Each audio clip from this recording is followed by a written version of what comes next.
Assalamualaikum warahmatullahi wabarakatuh. Selamat pagi.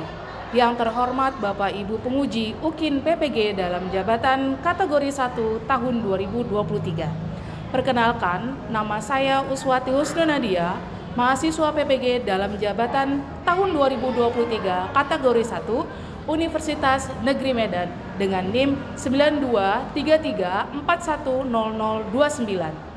Saya mengajar di SMA Negeri 1 Balikpapan, Kalimantan Timur. Saya mengajar mata pelajaran kimia. Hari ini, Selasa 15 Agustus 2023, saya akan melaksanakan praktik pembelajaran UKIN di kelas 10-10 dengan materi kimia hijau, menggunakan model pembelajaran inovatif yaitu Project Based Learning. Mohon saran dan masukan dari Bapak Ibu penguji untuk perbaikan pembelajaran berikutnya agar memberikan yang terbaik untuk peserta didik. Demikian, wassalamualaikum warahmatullahi wabarakatuh. Assalamualaikum warahmatullahi wabarakatuh. Waalaikumsalam warahmatullahi wabarakatuh. Selamat siang semua. Siang. Apa kabarnya? Baik. Alhamdulillah. Hari ini kita akan belajar kimia. Kalian pasti menyenangkan ya kimia itu ya. Kalian pasti tunggu-tunggu kan pelajaran hari ini? Benar ya. Iya nggak? Betul kan? Kalian tunggu-tunggu kan pelajaran Ibu? Oke. Karena kimia itu sangat menyenangkan, hari ini kita belajarnya adalah kimia hijau. Oke? Sebelum kita belajar, lebih baik kita berdoa dulu. Silakan Irfan dipimpin doanya. Baiklah teman-teman, sebelum memulai pembelajaran pada hari ini, agar ilmu yang diberikan dapat diterima dengan baik, marilah kita berdoa menurut agama dan kepercayaan masing-masing. Berdoa, mulai.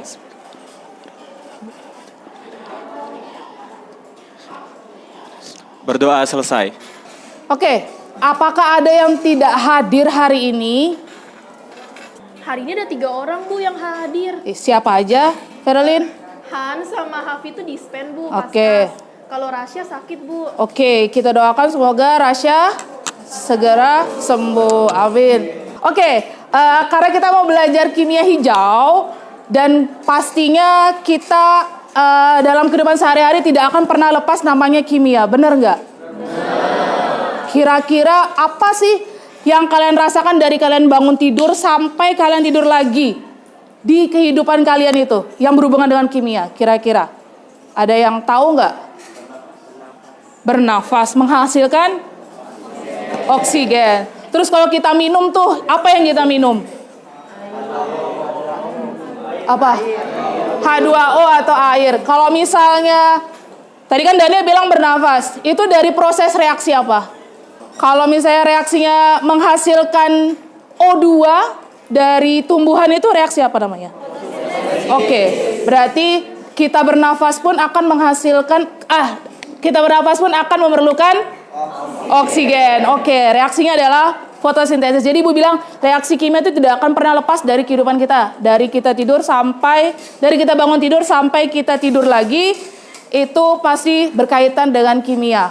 Maka dari itu kimia itu sangat menyenangkan. Oke.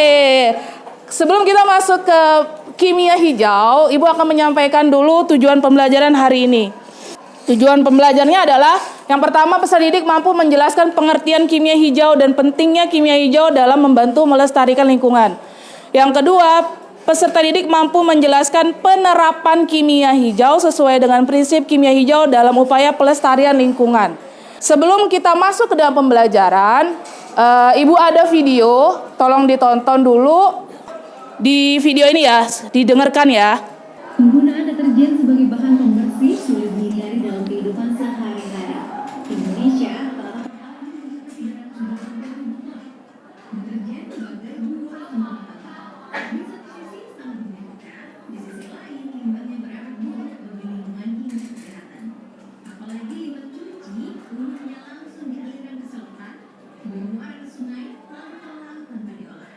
Deterjen ini kan masuk kategori bahan Oke, selesai. Jadi ini ada video bahaya limbah deterjen bagi masyarakat. Sekarang Ibu kasih pertanyaan. Yang pertama adalah bagaimana dampak yang ditimbulkan, ini berdasarkan video yang tadi ya. bagaimana dampak yang ditimbulkan dari limbah rumah tangga. Yang kedua adalah bagaimana cara melestarikan lingkungan melalui proses kimia dalam kehidupan sehari-hari atau yang kalian relate dengan kehidupan sehari-hari kalian aja. Siapa yang mau menjawab untuk pertanyaan yang pertama dulu? Oke, silakan Kamil.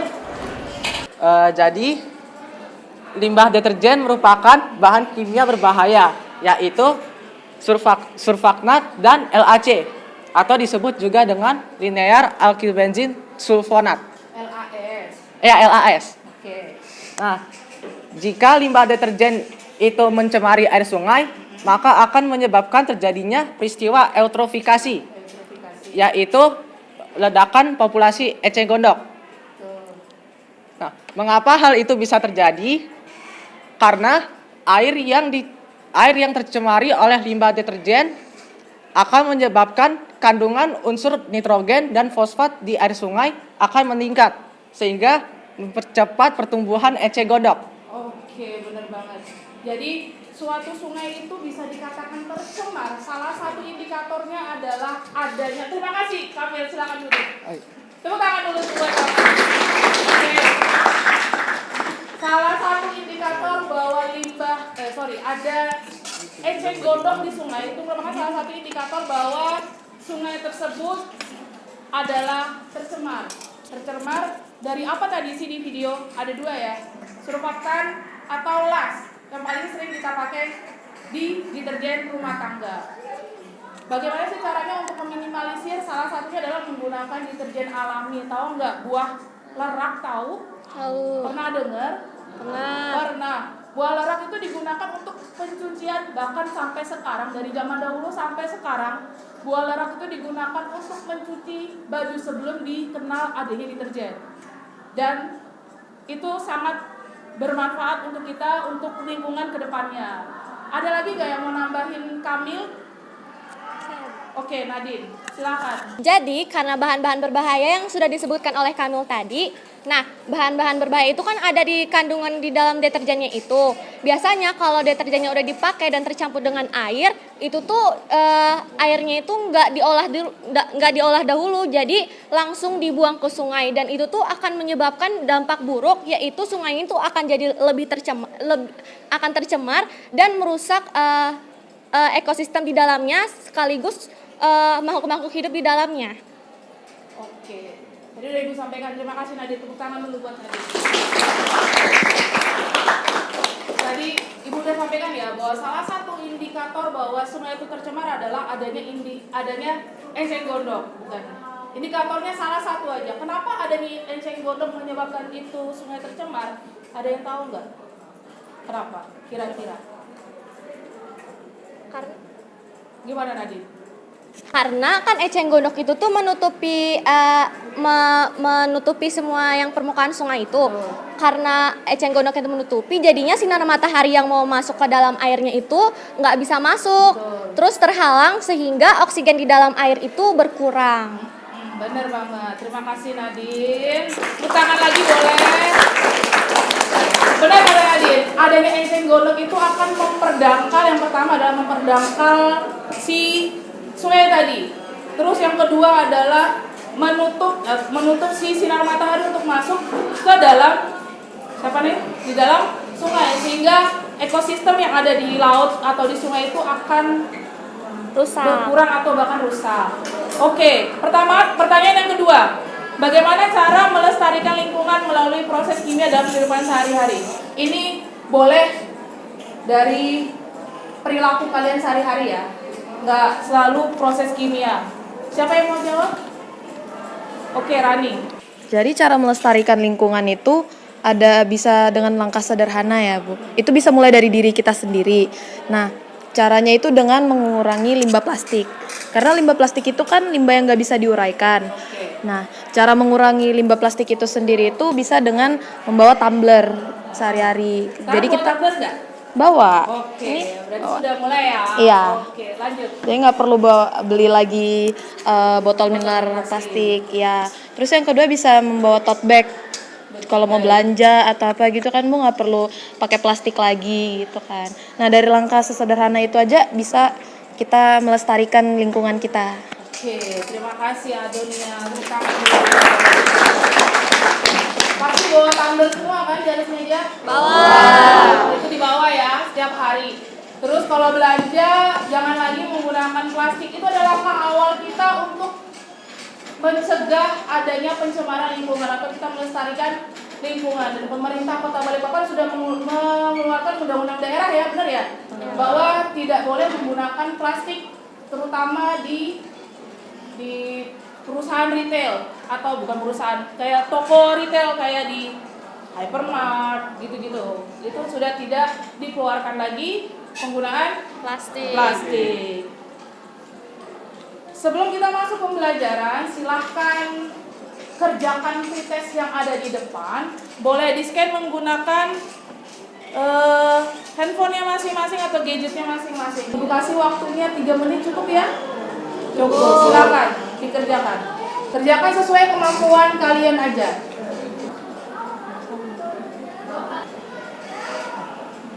Bisa. Sudah? Jangan lupa di-submit. Oke, jangan lupa di-submit ya. Jadi submit semua, ada yang belum selesai? Sudah. Ada yang belum? Sudah, Bu. Sudah. Udah kelihatan skornya ya di situ ya? Sudah, Bu. Oke. Sekarang kalian sudah duduk per kelompok. Ini adalah kelompok 1, ada Daniel, Bina, James, Rifki, Adonia sama Nadine. Benar ya kelompok 1? Dah sudah duduk per kelompok? Sudah. Ini akan Ibu bagikan LKPD dan bahan ajar. LKPD itu adalah lembar kerja peserta didik. Dikerjakan per kelompok. Lalu kalian nanti per kelompok akan menghasilkan suatu produk, yaitu berupa poster. Kalian sudah bawa alat dan bahannya? Sudah. Bawa laptop atau tab sudah? Sudah. Jadi nanti ini adalah panduan kalian untuk mengerjakan LKPD dan juga panduan kalian untuk mengerjakan poster nantinya. Nanti setelah mengerjakan poster, perwakilan dari setiap kelompok harus presentasi ke depan. Dan nanti ada proses atau sesi tanya jawab. Ada pertanyaan sampai sini? Nggak ada. Jadi setelah jangan lupa ini ada bahan ajar dan ada LKPD-nya. Dikerjakan per kelompok ya. Tolong dibagi perannya masing-masing. Ada yang cari literatur, ada yang mengerjakan LKPD, ada yang mengerjakan posternya. Jadi waktunya terisi semuanya.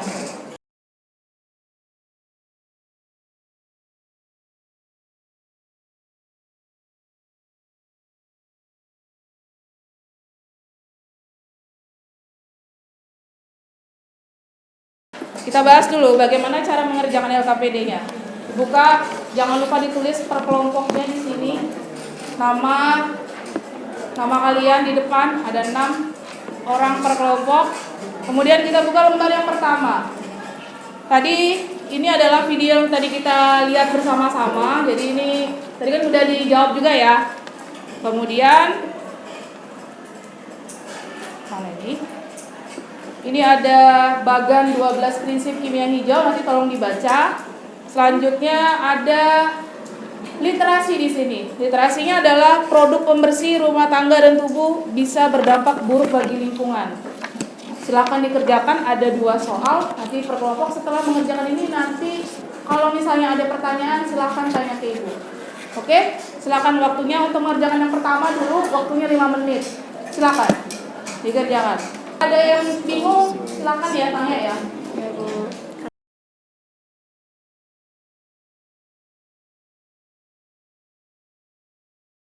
Sambil jawab, coba buka lagi LKPD-nya. Sabar ya. Buka lagi LKPD-nya. Selanjutnya adalah kalian harus merancang dan mendesain proyek. Proyek di sini adalah sebuah poster kimia hijau. Terus di sini ada deskripsikan desain poster kalian. Kalian mencari literatur di mana? Silakan disebutkan, deskripsikan isinya apa aja, itu dideskripsikan di sini. Kemudian tulislah alat dan bahan. Kira-kira alatnya apa alatnya? Laptop atau pad? Bahannya ada? Bahannya ada. Pasti ada. Bahannya apa?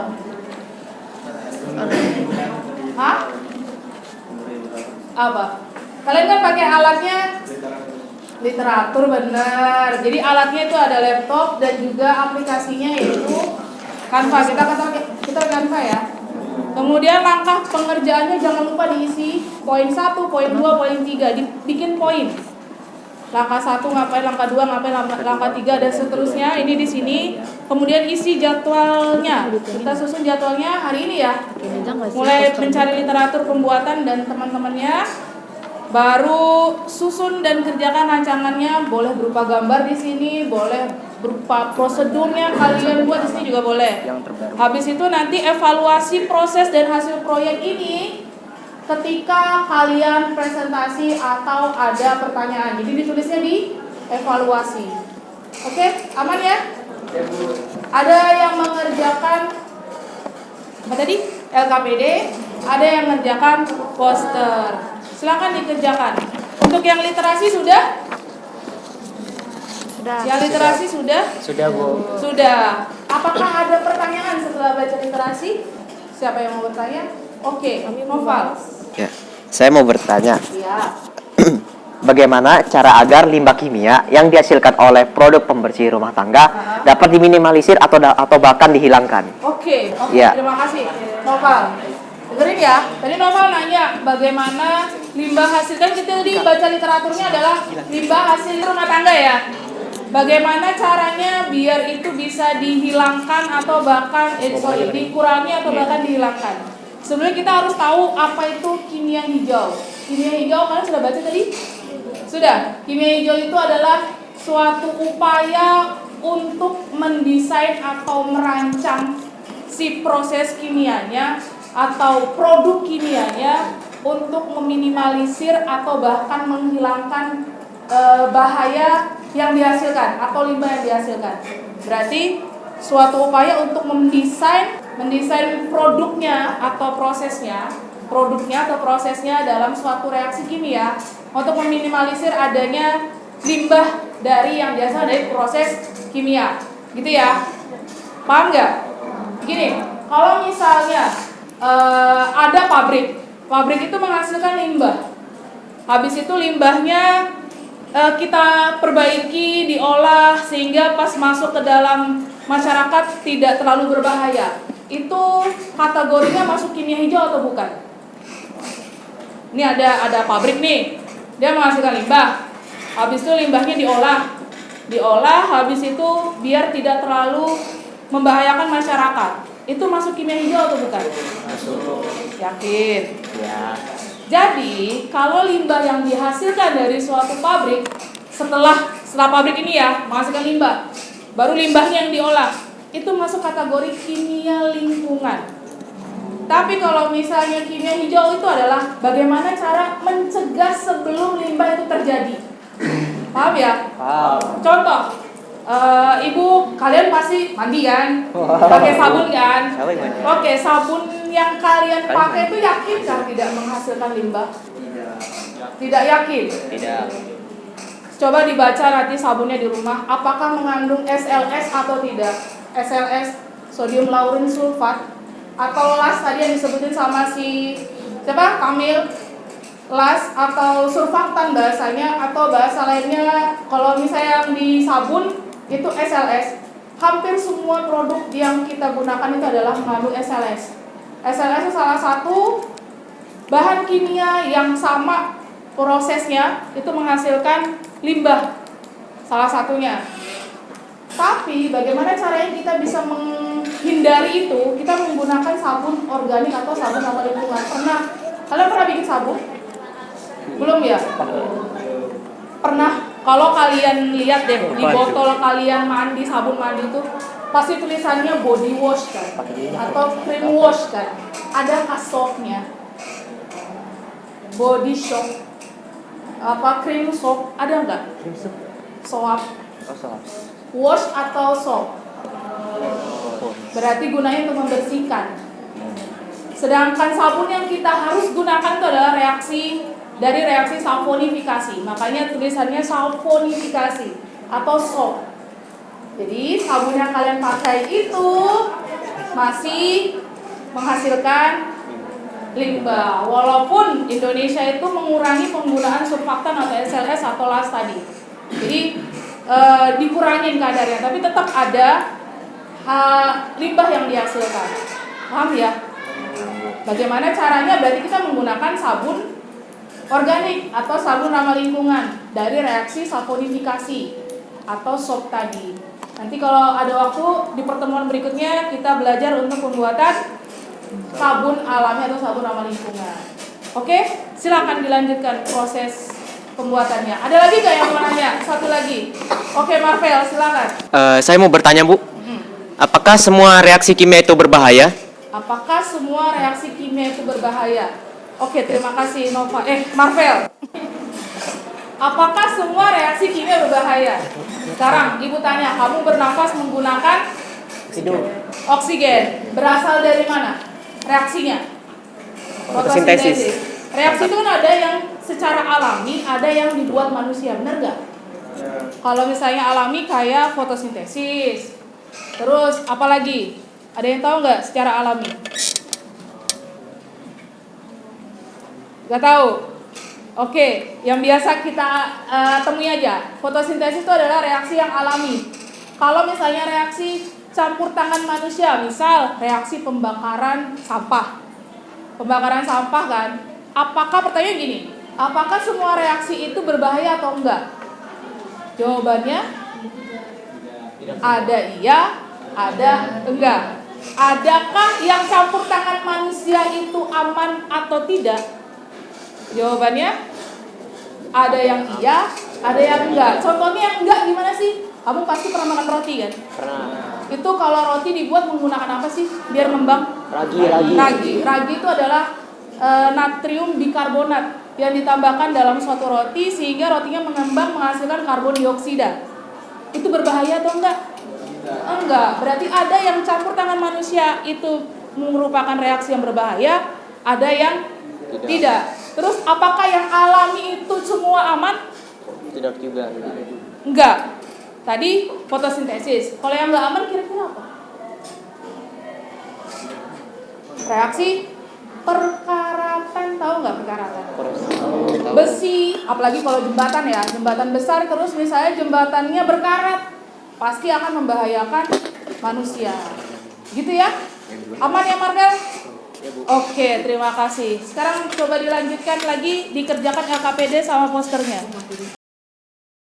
Ada yang ditanyakan? Siapa yang buat poster? Oh, berdua poster. Yang ngerjain LKPD siapa? Terus si Fatir sama Iqbal apa ya? Dia kuliah cari literatur.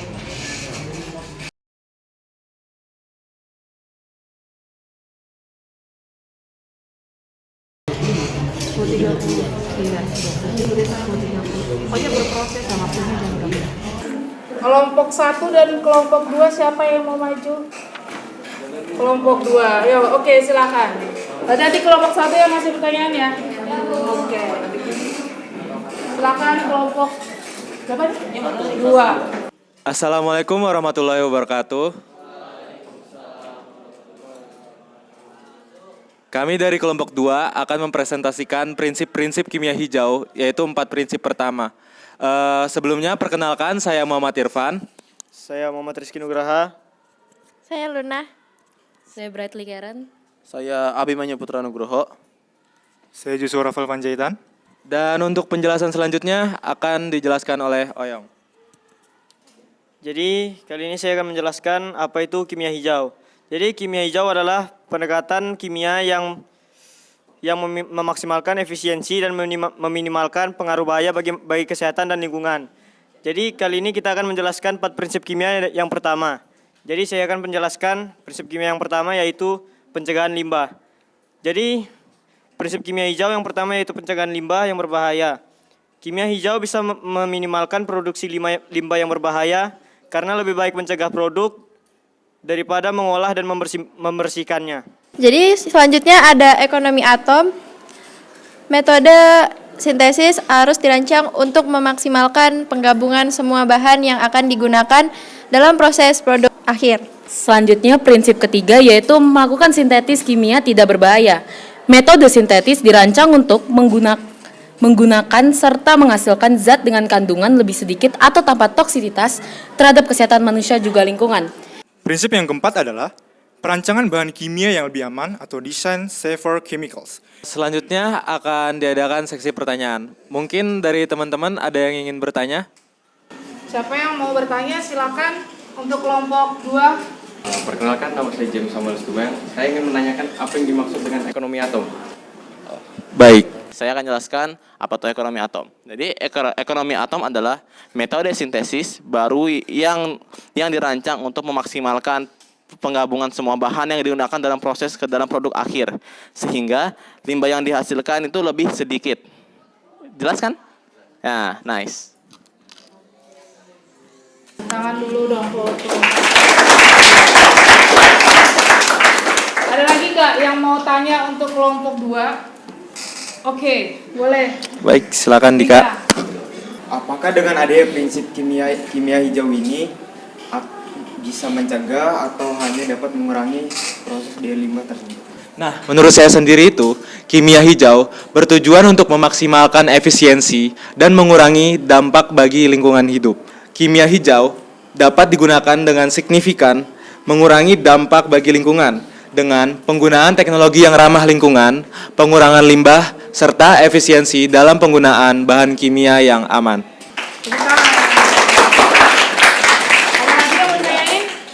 Sudah ya, aman ya. Oke, silakan kelompok 2 kembali ke tempat duduknya masing-masing, tapi ditutup dulu. Baik teman-teman, terima kasih telah memperhatikan presentasi dari kelompok 2. Sebelum mengakhiri presentasi pada kali ini, kami mengucapkan wassalamualaikum warahmatullahi wabarakatuh. Tangan buat kelompok 2. Silakan kelompok 3. Siap ya? Assalamualaikum warahmatullahi wabarakatuh. Waalaikumsalam warahmatullahi wabarakatuh. Selamat siang semuanya. Perkenalkan, kami dari kelompok 3. Pada kesempatan kali ini kami akan mempresentasikan hasil kerja kami terkait materi prinsip kimia hijau nomor 5, 6, 7, dan 8. Langsung saja ke materinya. Oke, jadi yang dari 12 prinsip kimia hijau tadi kan sudah dijelaskan 4. Lalu ada prinsip kelima. Prinsip kimia hijau yang kelima adalah rancangan proses yang efisien energi. Contoh penerapannya seperti penggunaan katalis pada proses sintesis obat anti HIV Darunavir. Oke, yang selanjutnya adalah yang keenam, yaitu mengurangi produk turunan yang tidak diperlukan. Yang ketujuh adalah prosedur yang aman untuk mencegah kecelakaan. Selanjutnya adalah prinsip ke-8, yaitu pencegahan polusi secara real time. Baiklah, sekian penjelasan dari kelompok kami. Apakah ada yang ingin bertanya? Baik, assalamualaikum warahmatullahi wabarakatuh. Sebelumnya saya berterima kasih atas kesempatan yang diberikan bagi saya untuk bertanya. Jadi pertanyaan saya, bagaimana jika ada suatu proses yang membantu mengefisiensi energi, namun proses tersebut juga menghasilkan limbah yang dapat merusak lingkungan? Apakah proses tersebut sebaiknya tetap digunakan atau tidak? Sekian pertanyaan dari saya, terima kasih. Izinkan saya menjawab. Jadi salah satu cara yang kita dapat lakukan adalah hitung dulu dampak positif dan negatifnya dari proses tersebut. Yang kedua, bisa kita mempertimbangkan melakukan analisis dari proses tersebut. Dan yang terakhir, kita bisa mencari alternatif baru untuk menggantikan proses tersebut. Mungkin kita dapat mencari proses lain yang lebih efisien dan tidak menghasilkan suatu polusi. Terima kasih. Baiklah, terima kasih atas perhatiannya. Wassalamualaikum warahmatullahi wabarakatuh. Assalamualaikum warahmatullahi wabarakatuh. Waalaikumsalam warahmatullahi wabarakatuh. Selamat siang semuanya. Iya. Kami dari kelompok 6 akan mempresentasikan tentang hasil riset kami tentang prinsip kimia hijau yang ke-9, 10, 11, dan 12. Selanjutnya akan dibahas oleh Romo. Pertama desain produk yang mudah terurai. Lalu prinsip nomor 10 itu menggunakan katalis. Katalis adalah zat yang digunakan untuk mempercepat atau memperlambat suatu reaksi kimia. Selanjutnya ada prinsip yang 11, yaitu penggunaan bahan baku yang terbarukan. Kemudian yang terakhir atau nomor 12 adalah selain bahan-bahan dasar dan bahan-bahan pendukung, zat kimia pelarut yang digunakan juga harus aman dan tidak berbahaya agar tidak menimbulkan lebih banyak limbah yang berbahaya. Sekian penjelasan dari kami. Mungkin jika ada yang masih belum paham, ada yang ingin bertanya? Oke, silakan Nova. Saya ingin bertanya, apakah penggunaan produk yang mudah terurai dapat diterima dan benar diimplementasikan dalam kehidupan sehari-hari di Indonesia? Karena bisa jadi saja ada masyarakat yang tidak terima karena mungkin harganya lebih mahal dan semacamnya. Terima kasih. Jadinya itu mulai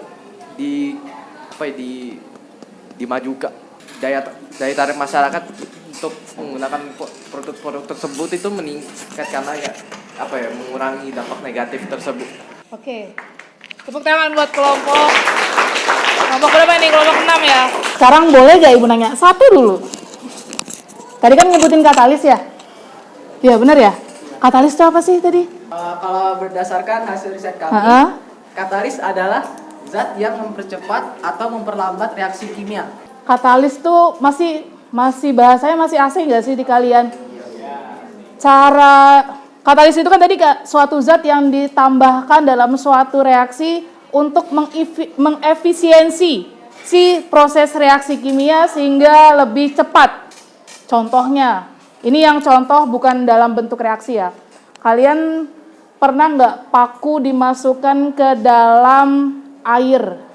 Berkarat atau enggak? Terus, kalau misalnya pakunya dalam air habis itu ditambahin cuka, kira-kira siapa yang lebih cepat berkarat? Paku dikasih air aja atau paku ditambah air dan cuka? Berarti cuka itu berperan sebagai apa? Oke, berperan sebagai katalis untuk mempercepat proses perkaratan. Intinya adalah suatu katalis itu ditambahkan dalam suatu reaksi untuk mempercepat satu reaksi tanpa menghasilkan produknya atau tidak mempengaruhi produk dari hasil reaksi tersebut. Silakan, terima kasih kelompok 6, tepuk tangan dulu buat kelompok 6. Silakan duduk. Karena semua sudah presentasi, berarti ini adalah akhir dari pembelajaran kita. Siapa yang mau menyampaikan kesimpulan dari pembelajaran hari ini? Oke, Ikrom. Silakan. Terima kasih sebelumnya Bu, perkenalkan nama saya Ikrom Abdul Wibawa. Jadi saya akan menyampaikan kesimpulan yang saya dapatkan setelah mengikuti pembelajaran terkait materi kimia hijau. Oke. Jadi yang saya dapatkan kimia hijau itu merupakan suatu pendekatan dalam bidang kimia yang berfokus pada pengurangan dampak lingkungan dari proses kimia dan produk kimia. Pentingnya kimia hijau untuk kehidupan kita terletak pada kemampuannya dalam mengurangi dampak negatif terhadap lingkungan dan manusia. Menurut saya, industri dan penelitian di bidang kimia saat ini berupaya untuk meningkatkan solusi bagi pembangunan berkelanjutan dan pelestarian lingkungan. Fansnya Iko mau tepuk tangan terus itu. Ya, siapa yang mau menambahkan kesimpulan lagi? Oke, Ferelin, silakan. Sebutkan 12 prinsip kimia hijau yang tadi dipelajarin ya.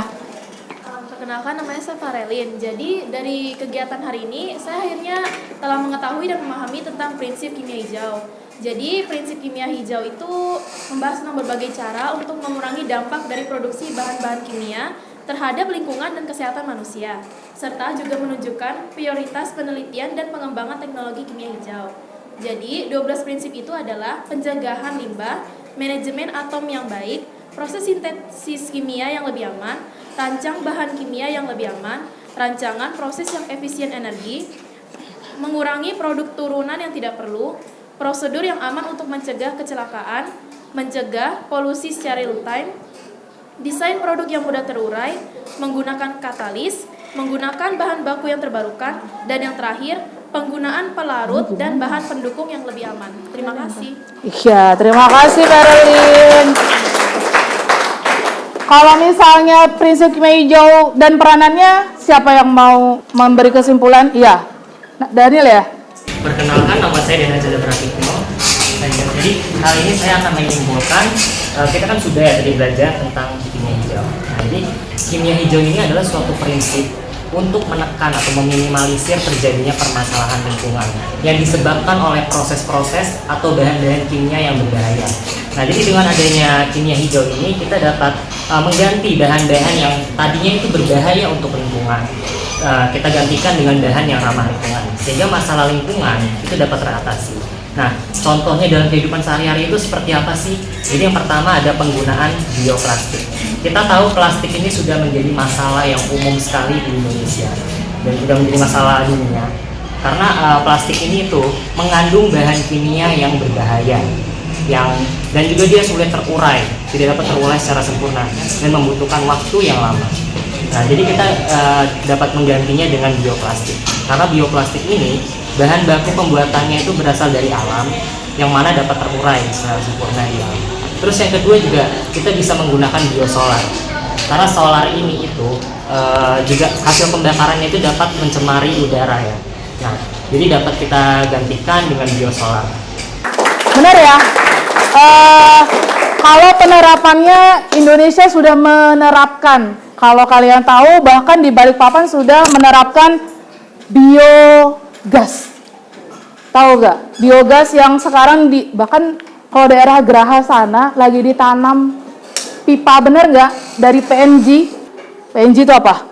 Ini itu Pertaminanya gas. Dan kebetulan Geraha Indah dan daerah sana itu sudah menggunakan biogas untuk masak.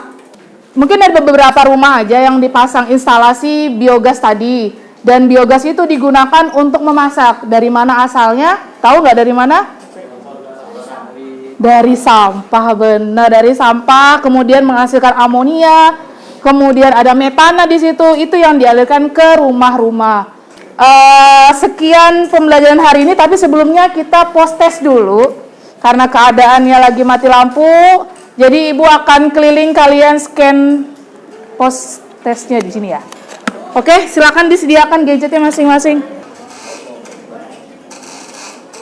Boleh.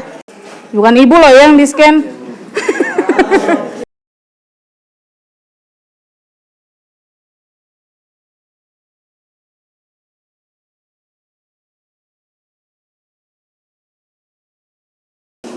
Nanti berarti itu sebagian nilai akhir dari pertemuan kita hari ini. Sudah ya?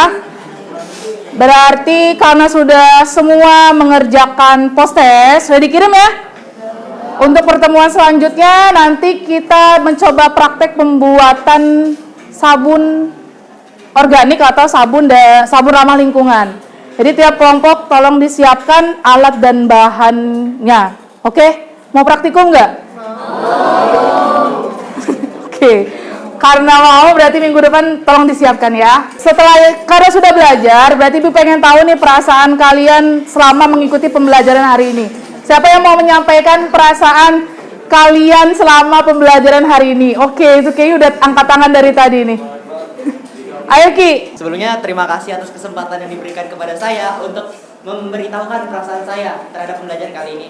Nah, jadi perasaan saya terhadap pembelajaran kali ini adalah saya merasa sangat bersyukur kepada Bu Noni dan teman-teman semua, karena berkat kalian semua saya dapat mengetahui ilmu baru tentang prinsip kimia hijau, yang mana prinsip tersebut dapat saya gunakan untuk pengaplikasian terhadap lingkungan, yang mana lingkungan tersebut terdapat banyak makhluk hidup yang terpengaruh terhadap lingkungan.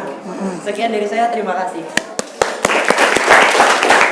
Siapa lagi yang mau menyampaikan perasaan pembelajaran hari ini? Untuk perasaan saya saat ini tentunya sangat senang dan menyenangkan dan menikmati sekali dengan metode pembelajaran Ibu yang dimana membuat kimia itu sangat menyenangkan. Sesuai ya? Oke. Oke, tepuk tangan. Karena sudah berakhir semua pembelajaran, baiknya kita menutupnya dengan doa. Silakan Irfan dipimpin doanya. Baiklah teman-teman, sebelum mengakhiri pembelajaran pada hari ini, alangkah baiknya kita berdoa menurut agama dan kepercayaan masing-masing. Berdoa, mulai.